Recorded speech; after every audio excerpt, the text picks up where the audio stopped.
धर्मेंद्र जी हमारे साथ जुड़ चुके हैं। स्वागत है धर्मेंद्र जी। नमस्कार जय भीम। हम जयपुर से हैं।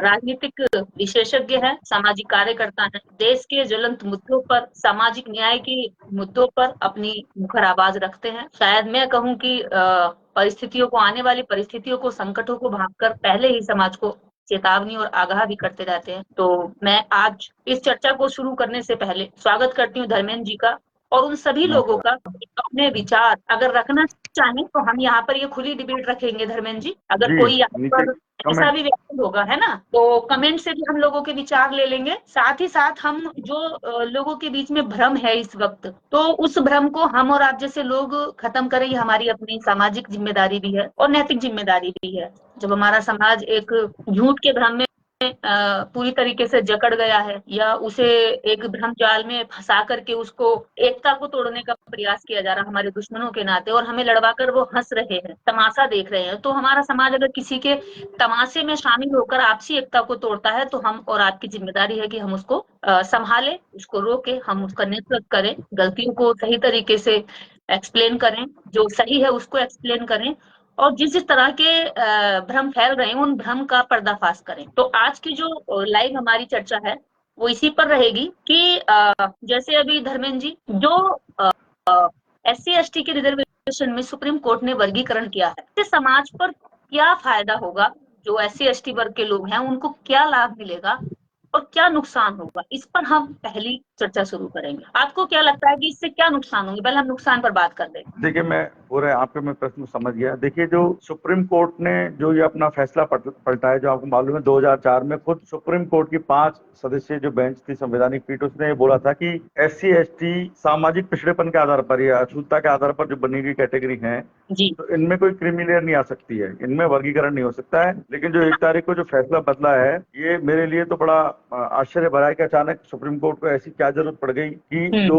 संविधान ने जो ताकत जो केंद्र को दी है, संसद को दी है, राष्ट्रपति को दिया, अचानक उन्होंने वो ताकत स्टेट को ट्रांसफर कर दी। निश्चित रूप से ये इसके बड़े गंभीर परिणाम होंगे, क्योंकि सेंट्रल में या स्टेटों की जो स्थानीय राजनीति होती है, प्रदेशों की क्षेत्रीय राजनीति है, वो बहुत सारे दबावों के बीच काम करती है। तो निश्चित रूप से इसमें बड़े स्तर पर जो स्थानीय राजनीति शामिल होगी और ऐसे फैसले लिए जाएंगे दबाव में कि जो आरक्षण का जो मोटिव है, उद्देश्य है कि जो पिछड़े हुए समाज है, जिनको सदा से बहुत लंबे समय से वंचित रखा गया, उनको जो आगे लाने का जो जिसके उद्देश्य से जो आरक्षण लाया गया था, मुझे लगता है कि वो आने वाले समय में आरक्षण ही निष्प्रभावी हो जाएगा। और ये भी संभव है कि इसका एक कुछ बहुत बड़े गंभीर नकारात्मक प्रभाव इन जो समुदाय हैं, जो SC/ST, इन पर पड़े। फिलहाल तो इसका फायदा तो कुछ नजर नहीं आ रहा है, लेकिन जिस तरीके से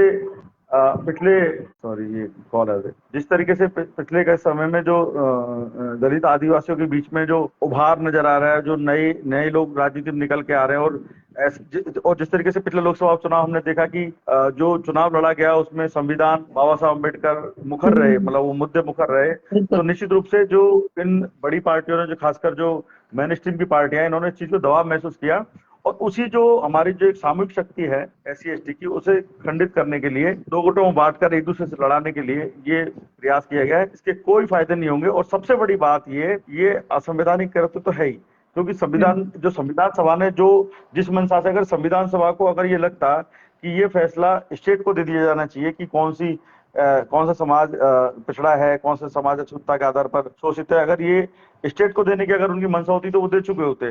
उन्होंने जानबूझकर संविधान निर्माताओं ने इसको संसद के हाथ में दिया, राष्ट्रपति के हाथ में दिया। तो निश्चित रूप से जो फैसला लिया गया है, ये मेरे हिसाब से ये संविधान से भी इसका कुछ दोहराव नजर आता है, और जो इसके जो प्रभाव होंगे बहुत गंभीर प्रभाव होंगे। और इनका और सबसे बड़ी बात ये कि जो सुप्रीम कोर्ट ने जो फैसला लिया है, वो किसी आधार पर, उनके कोई आंकड़े नहीं है उनके पास में, आंकड़े उनको जुटाना है। और आप जानते हो कि स्टेट में खासकर जो क्षेत्रीय जो दल होते हैं या स्थानीय राजनीति होती है, वहां पे आंकड़ों की बड़ी कारीगरी होती है। तो कोई भी रूप इसको दिया जा सकता है। तो निश्चित रूप से मैं इस फैसले का स्वागत नहीं करूंगा। तो क्या सुप्रीम कोर्ट ने बिना आंकड़ों के ही, बिना इस आरक्षण की गंभीरता को समझे ही ये फैसला सुना दिया? कि बिल्कुल। संविधान सभा में इस आरक्षण को देने से पहले क्या बहस हुई थी, किन चर्चाओं के आधार पर ये आरक्षण दिया गया था, जी। और इसका आधार क्या था? आर्थिक नहीं था, जातिगत भेदभाव था। तो क्या जिनको आरक्षण मिल गया उनका जातिगत भेदभाव खत्म हो गया? इसका कोई डाटा है सुप्रीम कोर्ट के पास? इसका कोई डाटा नहीं, सुप्रीम कोर्ट ने पहले से राज्य सभाओं से या राज्य सरकारों से, केंद्र सरकारों से कलेक्ट किया, या बस कह दिया? आर्टिकल कुछ संविधान का आर्टिकल कुछ कल 341 सीधे सीधे कहता है कि इसको कुछ कल्पनाओं। अमेंड करने की पावर, इसको इसमें परिवर्तन करने की पावर, इसमें बढ़ाने की, घटाने की, किन जातियों को निकाला जा सकता है, किन जातियों को इनमें जोड़ा जा सकता है, या फिर राज्य में गवर्नर के पास पावर होती है कि वो वहां से सूची बनाए, उनके हालातों को बताए और वो वो राष्ट्रपति राष्ट्रपति को भेजे। पेश करे। हाँ, तो क्या अब राष्ट्रपति की जो पावर थी वो सुप्रीम कोर्ट ने अपने हाथ में ले ली है, या सुप्रीम कोर्ट की जो मंशा है वो राष्ट्रपति को भी नकार रहे हैं? सुप्रीम कोर्ट में जो बैठे हुए जजेस हैं, जी। क्या वो ये राष्ट्रपति की जो पावर है उसको नकारने की कोशिश कर रहे हैं, या जनता के साथ, जनता के साथ धोखा कर रहे हैं सरकारों के इशारे पर? क्या मतलब बिना डाटे के कैसे क्या कर सकती है सुप्रीम कोर्ट इसको? देखिए, आंकड़े तो बड़े, देखो मैं बताऊं कि आंकड़ों का तो ऐसा है कि जिस जिस तरीके के आंकड़े जो पेश किए गए हैं, जैसे हम्म। कि मैं बोलूं कि वहां पे हमारे वाल्मीकि समाज के कुछ लोग यहाँ पे आंकड़े प्रस्तुत कर रहे थे। पंजाब और राजस्थान की स्थिति बिल्कुल अलग है। पंजाब हम्म। में जो कुल दलित आबादी है उसका 50% के आसपास वाल्मीकि समाज की आबादी है पंजाब में। जी। वहीं हम राजस्थान की बात करें तो यहाँ पे 17% आबादी है, तो 17वां हिस्सा, मतलब कि 17 का 1% भी, 0.7% आबादी है, मतलब टोटल दलित पॉपुलेशन का 4.2% बनता है इनका, ठीक है ना। हम्म। तो और यहाँ पर जो सफाई कर्मचारी की जो सर्विसेज हैं तो वो ऑलरेडी हमारे जो वाल्मीकि समाज के पास ही हैं, और कुछ यहाँ पे जो स्वीकृत पद हैं हमारे राजस्थान में, जो सफाई कर्मचारियों के, जिनको राज की सेवा में चतुर्थ श्रेणी का पद माना जाता है, हम्म। वो 1.5 लाख पद स्वीकृत है। यहाँ पे 7 लाख टोटल यहाँ पे जो कुछ राजकीय कर्मचारी हमारे यहाँ पे प्रदेश में, राजस्थान की मैं बात कर रहा हूँ। इस तरीके से देखा जाए तो 1.5 लाख पदों को हटा दे तो 5.5 लाख पद और बढ़ते हैं। 5.5 लाख पदों में से जो मैंने कल एक पोस्ट भी किया था, मात्र अगर पूरा आरक्षण लागू करें तो 88,000 पदों पर, 88,000 पदों पर बाकी के दलित समाज, अगर हम ये मान भी लें कि वाल्मीकि समाज बाकी की सर्विसेज में नहीं है, तब भी वो 88,000 से 88,000 से ज्यादा नहीं है। मेरे हिसाब से 60 या 70% के आसपास कहीं आरक्षण लागू है हमारे प्रदेश में। पूरा आरक्षण लागू नहीं है, हर जगह बैकलॉग खाली पड़ा हुआ है। तो ये संख्या और भी कम आएगी, 60-65 हजार के आसपास की नौकरियां रहेंगी। एक तरफ 1.5 लाख सर्विसेज एक समुदाय के पास हैं, बाकी जो एससी की जातियां हैं वो 60,000 में हैं। तो जो दावा है हमारे जो वाल्मीकि समाज का कि वो अंडर रिप्रेजेंटेड है गवर्नमेंट जॉब में, वो दावा ही खराब है। अगर वो पंजाब का लेके चलते हैं, पंजाब में उनकी आबादी 50% है दलितों की, तो वहां पे उनका दावा अलग हो सकता है। राजस्थान में उनका दावा नहीं है तो उनको ओवर रिप्रेजेंटेड है। अगर राज के कर्मचारियों में बात करें, हाँ ये बात कह सकते हैं कि जो उच्च जो पद हैं, जैसे कि जिनको हम ब्यूरोक्रेसी बोलते हैं, उनमें उनका रिप्रेजेंटेशन कम हो सकता है। लेकिन जो हमारा जो आरक्षण लाया गया था वो जातीय तर्क पर नहीं, एक हमारा जो अछूतता के आधार पर लिया गया था। और कौन कौन जातीय या समुदाय के साथ में ये अछूतता का व्यवहार है, उनको एक कैटेगरी बना दिया गया था। तो तो वहां क्या? पर हमको हमें हम्म। हमें आपस में एक दूसरे कम्पीट करना था। और सबसे बड़ा जो एफिशिएंसी का तर्क, मैं एक बात बता दूं आपको, जो एक बहुत बड़ा मैं पॉइंट जोड़ता हूँ, यही सुप्रीम कोर्ट ने जब जब हम लोगों ने हमारे कई जगह हमने आरक्षण के विस्तार की बात करी, खासकर IIT IIM में आरक्षण लागू नहीं है, वहां पे NFS लगा देते हैं, नॉट फाउंड सुटेबल, तब ये एफिशिएंसी की बात करते हैं कि इससे एफिशिएंसी प्रभावित होगी। जी। तो अब माननीय सुप्रीम कोर्ट का पूरे उसमें एफिशिएंसी शब्द क्यों नहीं है कि जो दलितों में भी एक दूसरे से प्रतिस्पर्धा नहीं कर पा रहे हैं, अगर वो वर्ग अगर आएंगे तो एफिशिएंसी पे फिर एफिशिएंसी का पहाड़ नहीं पड़ा जा रहा है। बिल्कुल। कुल मिला के बात यह है कि निश्चित रूप से इसमें बड़ी राजनीति है, और माननीय सुप्रीम कोर्ट को ये मालूम है कि ये जो फैसले हैं राजनीतिक फैसले हैं। सुप्रीम कोर्ट को इस तरीके से उसमें, और संसद बैठी है इस तरीके के राजनीतिक फैसलों के लिए, जिसमें समाज की सहमति ली जाए, हमारे नेता सहमति व्यक्त करेंगे जब भी अगर इसमें कुछ परिवर्तन करना होगा। मुझे लगता है सुप्रीम कोर्ट ने, जैसे 2018 में उन्होंने अपनी एक तरफा कार्रवाई सुना दी बिना ये जांचे हुए कि उनकी कानून व्यवस्था कैसे काम करती है। उनके सारे जज जानते हैं कि किस तरीके से कानून व्यवस्था काम करती है, कैसे गवाह हॉस्टाइल हो जाते हैं SC ST के मामलों में, कैसे पीड़ितों को इतना दबा दिया जाता है कि कुछ पुलिस वाले दबाने पहुंच जाते हैं कि अपना केस वापस लो, उसको फॉल्स या झूठा साबित करके उसके FIR लगा दी जाती है। उसके बावजूद भी उन्होंने SC ST एक्ट को कमजोर करने का काम किया। मुझे लगता है कि सुप्रीम कोर्ट ने फिर से एक जल्दबाजी की है। मुझे लगता है कि उन्होंने ये गाइडलाइन देनी चाहिए थी उनको कि अधिकतम इस पे संसद फैसला ले। सुप्रीम कोर्ट को तो इसमें क्या जो इस तरीके के मुद्दों में, जिन मुद्दों की समझ नहीं है सुप्रीम कोर्ट को, उनको ये नहीं लेनी चाहिए। और जब उनके पास आंकड़े नहीं है, कोई आंकड़े ही नहीं है, तो वो किस तरीके से वो बात कर रहे हैं। एक सबसे बड़ी बात जो मीडिया के द्वारा फैलाई जा रही है कि जो लोग आगे बढ़ गए हैं, तो उसका कोई आंकड़ा तो हो। मैं करता हूं सुप्रीम कोर्ट से, मेरा प्रश्न है, क्या भारत के 2000 सबसे बड़े अमीरों में एक भी दलित समाज का या हमारे वर्ग को, जिनको वो सोचते हैं जिनको फायदा मिल गया है, क्या वो शामिल है? नहीं? इधर समाजवादी पार्टी ने बोला है कि कुछ लोग आगे बढ़ गए हैं जो बिल फड़वा चुके हैं SC ST प्रमोशन में। खैर, हालांकि मैं तो उन्हें कुत्ते की पूंछ ही बोलूंगा, मुझे लगा कि वो अखिलेश यादव जी सुधर गए होंगे, लेकिन वो कुत्ते की पूंछ सुधरेंगे नहीं। अभी वो बोल रहे हैं कि वो अभी आंकड़े हो गए, तो यूपी की लिस्ट बनाए, वो वहां के 500 टॉप बिजनेसमैन में भी अगर 5 भी दलित हैं तो हम मानेंगे कि हम लोग आगे बढ़ गए। केवल हमारे मकान बन गए, उसको इन्होंने आंकड़े बन का पहनावाना मान लिया है। इनकी कितने अपेक्षा है या सचिव हैं, इनकी वो, हाँ, कितने सचिव हैं, कितने गवर्नर बात हैं, सचिव कितने की नहीं है। दलित हैं? हमारी हाँ, हमारी सोसाइटी को क्या मिला? और हम तो कह रहे हैं कि जाति जनगणना करा लो और आर्थिक जो आंकड़े हैं उसे जुड़वा लो, और पता लग जाएगा किस समाज के पास कितना है, और हम तो तैयार हैं। उसके आधार पर पॉलिसी बनाओ, उसके आधार पर तो क्या पॉलिसी सुप्रीम बनाओ। कोर्ट ने जो राजनीतिक पार्टियों को करनी चाहिए थी वो सुप्रीम कोर्ट ने कर दी? जो बंटवारे की बात या राजनीति करने के लिए मुद्दा बनाने की जरूरत पार्टियों की थी, उस पिच पर सुप्रीम कोर्ट खेल रहा है। जहां पार्टियां ऐसे बयान दिया करती थी, आज पार्टियां तो बड़ी ऐसे, क्या वो एक शब्द आता है कि तुम तो बड़े दूध के धुले हो। पार्टियां तो ऐसे हो गई हैं जैसे कि उनका कोई लेना देना ही नहीं है। भाई, जो कर रहा है सुप्रीम कोर्ट कर रहा है, हमारा कोई मतलब नहीं है। ठीक है, जो राजनीतिक पार्टियां संविधान लेकर चल रही थी, जो दो गुट बने हुए थे कि भैया हम संविधान बचाएंगे, एक गुट संविधान खत्म करेगा, दूसरा गुट संविधान बचाने का काम करेगा, तो वो दोनों पक्ष और विपक्ष बिल्कुल साइलेंट, उन्हें कोई फर्क नहीं पड़ता।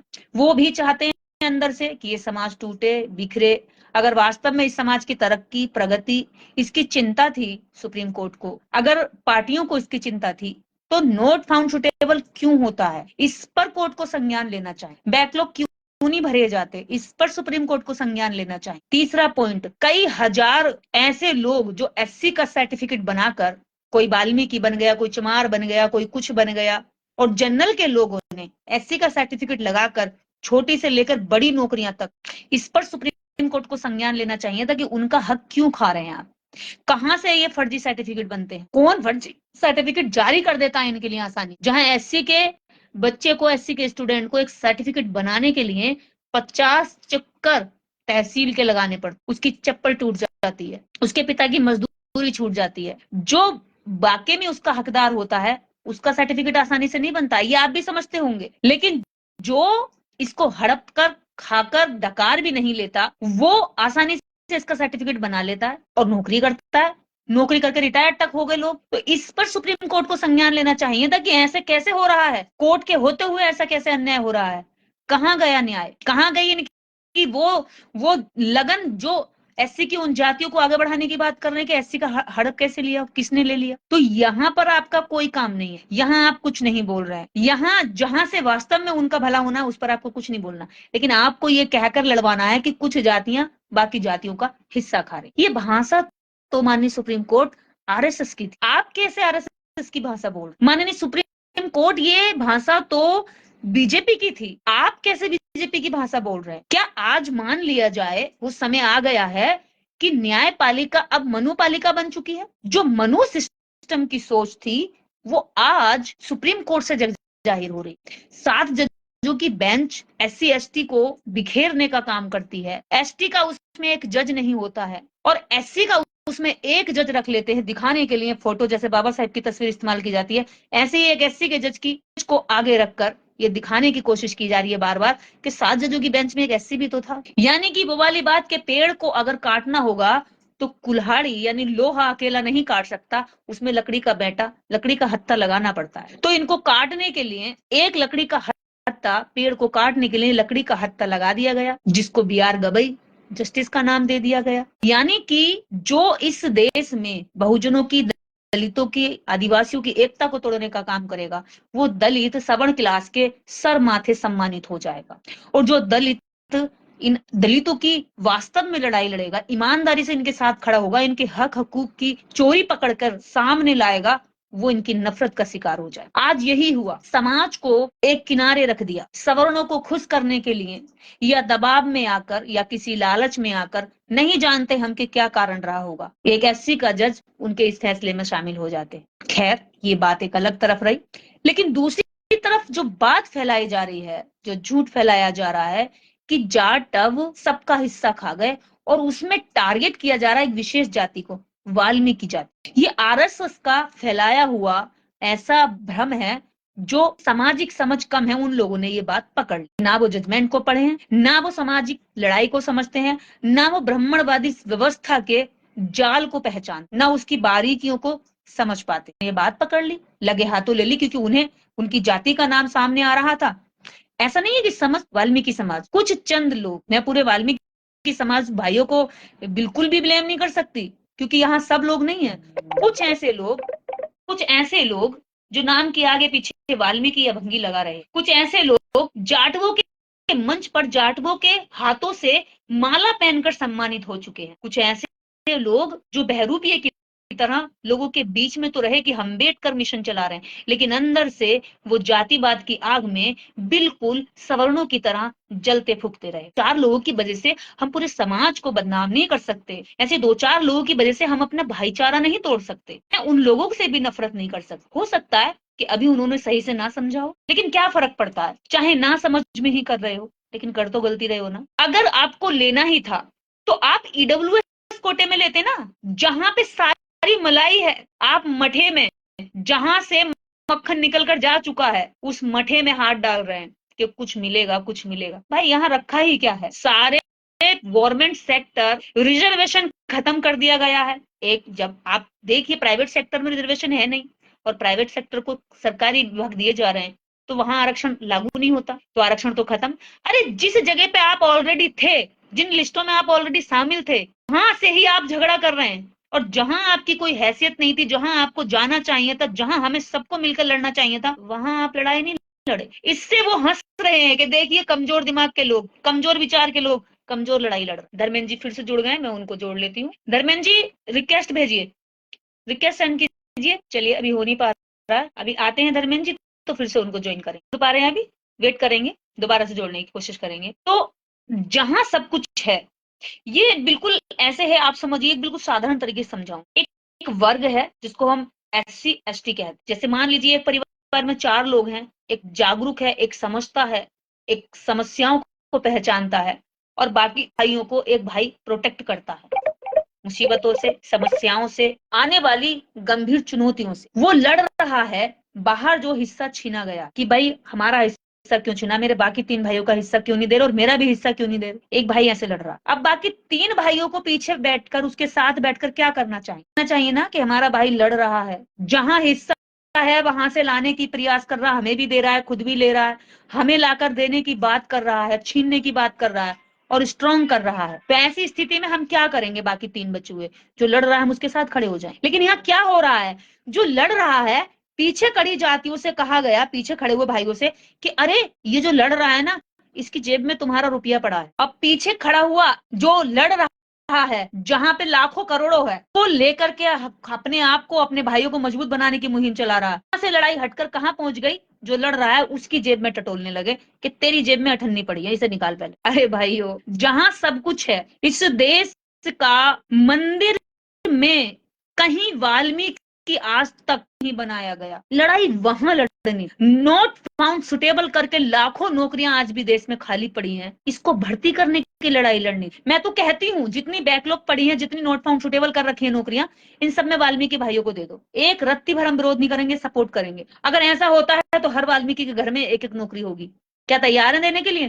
अगर सवर्ण चाहते हैं कि उनको वास्तव में हक मिले, तो ठीक है, NFS की नौकरियां उनको दे दो, हम इसके लिए तैयार है, खुशी खुशी। हम चाहते हैं कि वो मजबूत बने। अगर ऐसा कर सकते हैं तो सारे वाल्मीकि भाई आइए, हम लड़ते हैं आपके लिए। हम कह रहे हैं उसमें भले SC का सारी जातियों का हिस्सा बनता है, जाटव का भी बनता है, अन्य जातियों का भी बनता है, लेकिन वाल्मीकि अगर पीछे रह गया, उसको आगे बढ़ाने के लिए अगर ऐसा हो सकता है तो लड़िए इसकी लड़ाई। चलिए, हम बिल्कुल पूरी तरह सपोर्ट करें। हमारे मन में आपके प्रति प्रेम है, भाईचारा, उसको खत्म करना चाहते हैं वो, लेकिन ये खत्म नहीं होगा, क्योंकि अम्बेडकरवादी हमेशा न्याय की लड़ाई लड़ता है, वो बेईमानी नहीं करता, वो दोगलापन नहीं करता। मंदिरों में एक भी वाल्मीकि पुजारी नहीं। जब से भारत आजाद हुआ है एक भी वाल्मीकि जजिस नहीं बना। जब से भारत आजाद हुआ है एक भी वाल्मीकि बताइए, ऐसे लोगों की लिस्ट बनाइए जो 1000 बिजनेसमैन है देश के अंदर, उनमें एक भी वाल्मीकि बिजनेसमैन हो। शहरों में कॉम्प्लेक्स हैं, शॉपिंग मॉल हैं, बड़ी बड़ी पार्किंग है, उनके पार्किंग के ठेकेदार बताइए कितने वाल्मीकि हैं। जहां रिजर्वेशन नहीं है वहां सवर्ण क्लास ने फिर क्यों नहीं बढ़ाया वाल्मीकि भाइयों को? क्यों नहीं बढ़ाया मेरे भाइयों? आप सोचिए, जो आज खुश हो रहे हैं, जो आपकी बहन बेटियों का रेप करते हैं, जो आपको नीचा दिखाते हैं, जो आपको सदियों से अपनी जूठन खिला रहे हैं, जिन्होंने आज तक आपको बढ़ने नहीं दिया, आज वो इस बात के लिए लड्डू बांट रहे हैं कि हाँ इनको तो आगे आना चाहिए। वास्तव में वो आपको आगे बढ़ाना चाहते हैं या कोई चाल है? समझना तो आपको पड़ेगा। समझ भी रहे हैं समझदार लोग। कल ही 8-10 वाल्मीकि भाइयों ने ट्वीट किया और उन्होंने कहा कि हम चाहते हैं कि हम वाल्मीकि समाज को ईडब्ल्यूएस कोटे में शामिल किया जाए। सवर्ण क्लास हमारी तरक्की चाहता है, उनकी जो चाहत है वो भी पूरी हो जाएगी और जो हमारी प्रगति नहीं हो पाई है वो प्रगति भी हो जाएगी। तो आप जानते हैं क्या हुआ? सवर्ण क्लास के लोगों ने उसको गाली देना शुरू किया। भंगी, तुम्हारी इतनी औकात कि तुम ईडब्ल्यूएस में आने की कोशिश करोगे? मेरे शब्द नहीं है, ट्वीट के शब्द हैं, सवर्ण क्लास के शब्द। स्क्रीनशॉट भेजे जाएंगे आपको। पढ़ना और समझना। जो लोग आपको अपने खेतों की डोल पे नहीं चढ़ने देते, जो आपको अपने घर की दहलीज पार नहीं करने देते, आपको अपनी गाड़ी तक नहीं छूने देते, आपके छूने भर से घृणा करते हैं, आज वो अचानक इतने प्रेमी कैसे हो गए कि वो कह रहे हैं इनका भला होना चाहिए? कुछ तो चक्कर है। जो मनीषा वाल्मीकि जब केस हुआ था तो सारे दलित भाइयों ने मिलकर इसकी लड़ाई लड़ी, जिसमें जाटव अग्रिम पंक्ति में था। भूल गए आप ये केस? लेकिन जो आज आपको ये कह रहे हैं कि जाटव ने सब कुछ खा लिया और वाल्मीकि को पीछे धक्का मार दिया, उसका हक डकार गए, यही लोग उस समय पर जब मनीषा वाल्मीकि का केस हुआ था तो रेपिस्टों के लिए ज्ञापन दे रहे थे और जो आंदोलन करने के लिए वहां जा रहे थे उन्हें दौड़ा दौड़ा कर मार रहे थे। याद है ये कहानी या भूल गए?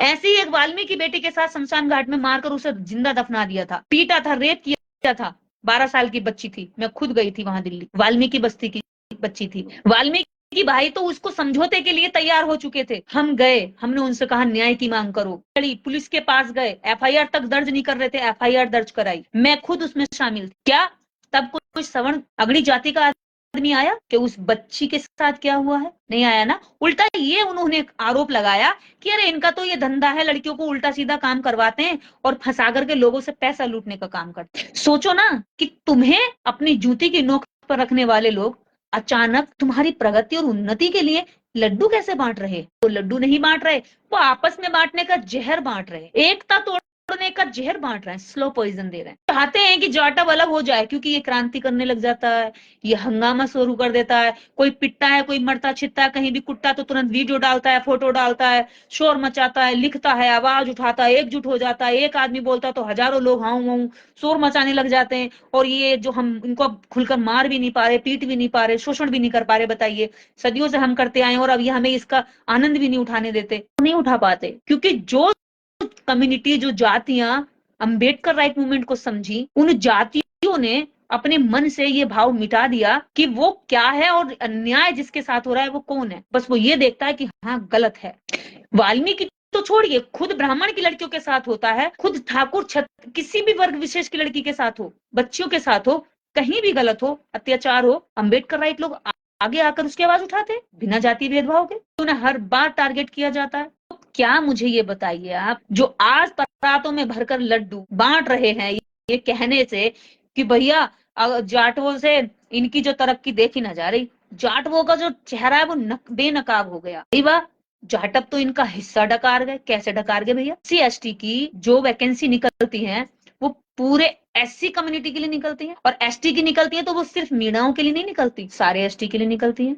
जो एलिजिबल होता है, फार्म भरता है, उसको नौकरी मिल जाती है। उसके बावजूद भी नॉट फाउंड सुटेबल करके उन्हें आधों को भगा दिया जाता है। फिर वो निराश होकर बैठ जाते हैं, जैसे तैसे करके अपना घर गृहस्थी चलाते हैं। कोई ठेला लगा रहा है, कोई गोलगप्पे बेच रहा है, तो कोई सब्जी बेच रहा है, कोई फल बेच रहा है, तो में मजदूरी कर रहा है। पढ़ने लिखने के बावजूद तो कहीं प्राइवेट कंपनियों में 10-10-12 हजार की नौकरियां ढूंढते एड़ियां घिस रहा है। आप ही बताइए, नॉट फाउंड सुटेबल होता है, क्या गारंटी है कि ये सब क्लासेस करने के बाद में नॉट फाउंड सुटेबल नहीं करेंगे? एक दो लोग ऐसे हैं जो फैला रहे हैं कि भाई वाल्मीकि लोगों का हिस्सा डकार के जाटव जो है अब सब क्लासेस होने पर नाराज हो रहा है, ये बेनकाब हो। तो मैं उनको बता दूं, ये जो वाल्मीकि जो कुछ 2-3 सब नहीं 2-3 लोग जो बेकार में लोग उनको फुटेज दे रहे हैं, बेकार में लोग उनका नाम ले लेकर उनको हाईलाइट कर रहे हैं। मैं उनका नाम भी नहीं लेना चाहती, बेकार की बात है। हालांकि उनका जब चेहरा समझ में आ गया, उनकी सोच, गिरी हुई सोच समझ में आ गई, जब उनका बिकाऊपन समझ में आ गया, तो उनका नाम लेने से फायदा कुछ नहीं। ऐसे 2-3 लोग, सिर्फ 3 लोग, मैं पूरे सोशल मीडिया खंगाल रही हूँ, लगातार देख रही हूँ सुबह शाम,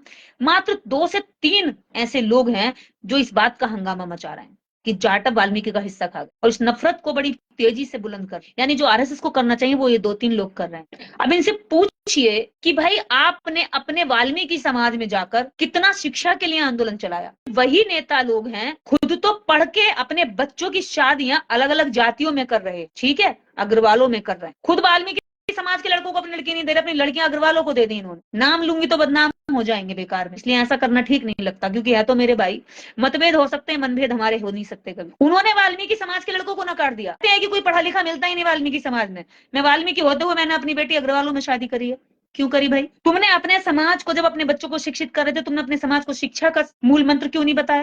जब जाटव जागरूक हो जाता तो शोर मचाता है कि भैया पढ़ाई करो, कांवड़ छोड़ दो, अंधविश्वास छोड़ दो, पाखंड छोड़ दो। तो वाल्मीकि जागरूक होने के बाद सो क्यों जाते हैं? जो अभी जो झुंझुना बजाए घूम रहे हैं आरएसएस की इस नफरती विचारधारा का कि वाल्मीकि का हिस्सा जाटव खा गए, कहाँ है वो लोग?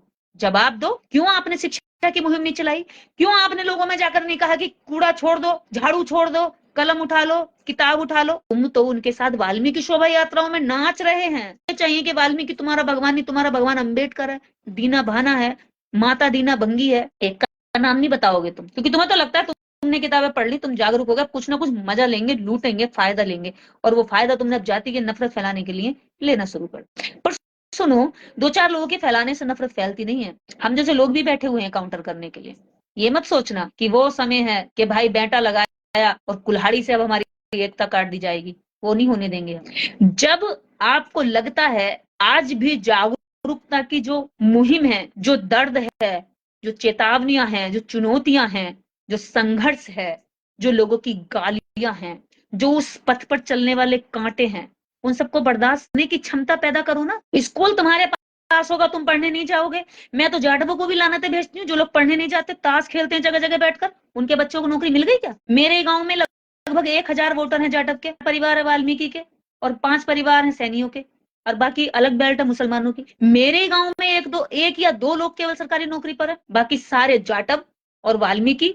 और बताऊं, सारे जाटव, 2 परिवारों के अलावा जाटव में नौकरी बिल्कुल नहीं है। कोई दारू पी रहा, कोई ताश खेल रहा, कोई गलत काम कर रहा, इधर उधर घूम रहा फिर रहा, कोई कांवड़ ढो रहा, कबाड़ा काम कर रहे हैं। अब आ जाओ वाल्मीकि परिवार में। अगर वाल्मीकि परिवारों की बात करें, वह स्वीपर में, सफाई कर्मी में, उनके घर में अगर 5 लोग हैं तो 3 लोग सफाई कर्मी में काम कर रहे हैं, उनकी औरतें भी कर रही हैं, फिर भी वो अपने बच्चों को स्कूल नहीं भेज रहे। दोस्त किसका मेरे भाई?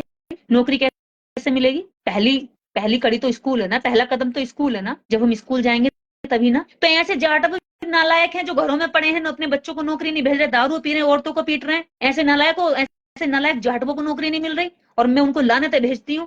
जागरण कराते हैं, कीर्तन कराते हैं, अपनी जेब का जुड़ा पैसा जो है दारू में लुटा देते हैं। तो भैया जो नहीं पढ़ रहा, वो तो जाटव भी निकम्मा होकर के वहीं बैठा, उसे भी नौकरी नहीं मिल रही। तो तुम कैसे कह सकते हो कि वाल्मीकि का हिस्सा जाटव ने खा लिया, चमार ने खा लिया, एसटी का हिस्सा जो मीणाओं ने खा लिया? एक सुगुफा फैलाया, छोड़ा, और तुमने उड़ता तीर पकड़कर तुरंत दाएं दाएं शुरू कर दी तीर चलाना। अब ये पता नहीं जा कहाँ रहा है, अब ये पता नहीं है ये आया कहाँ से है, बस चला रहे हैं। इतनी बुद्धि है हमारे अंदर, इसी से वो जांच लेते हैं ये कितने मूर्ख हैं, इनको कैसे चलाया जा सकता है, और हम चल जाते हैं भैया। तो भाइयों, अपने आप को कठपुतली मत बनाओ कि वो जो आपके दिमाग में कूड़ा डाले हैं, जो आपकी कठपुतली की तरह आपके तारों को और आपके धागों को खींचे और आप चलते चले जाओ। ऐसा मत बनो। आजाद भारत के नागरिक हो, थोड़ी आजाद सोच का भी परिचय दो। कोई किसी का हिस्सा कैटेगरी में नहीं खा सकता। अगर हिस्सा खाया जा रहा तो इस देश के अंदर सवर्ण क्लास खा रहा है। 10% उसके पास ऑलरेडी है। उसके बाद 10% ईडब्ल्यूएस उसने 48 घंटे में पास करा लिया संसद से। आपको क्या मिला? ये कि जाटव ने हमारा हिस्सा खा लिया, इसे बजाते रहो। में ठन्नी पड़ी हो, उसकी तो जेब टटोल रहे हो। और जिनकी जेब में देश की सारी संपत्ति, धन संपदा, पैसा, रुपया, दौलत, राजनीति, जुडिशरी, व्यापार, सब कुछ पड़ा हुआ है, उनकी जेब में जाने की हिम्मत नहीं कर रहे हो।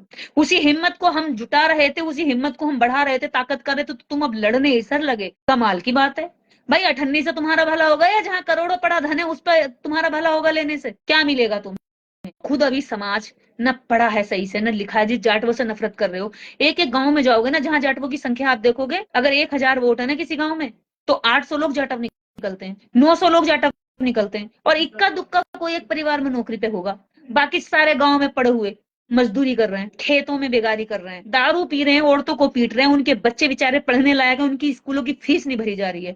मेरे पास कितने उदाहरण है, मैंने कई बच्चों की फीस कितनी बार साल भर में भरती हूँ मैं, औरतें रो रही हैं, और तुम बात कर रहे हो जी ये तो बहुत जल्दी आगे आगे बढ़ गया।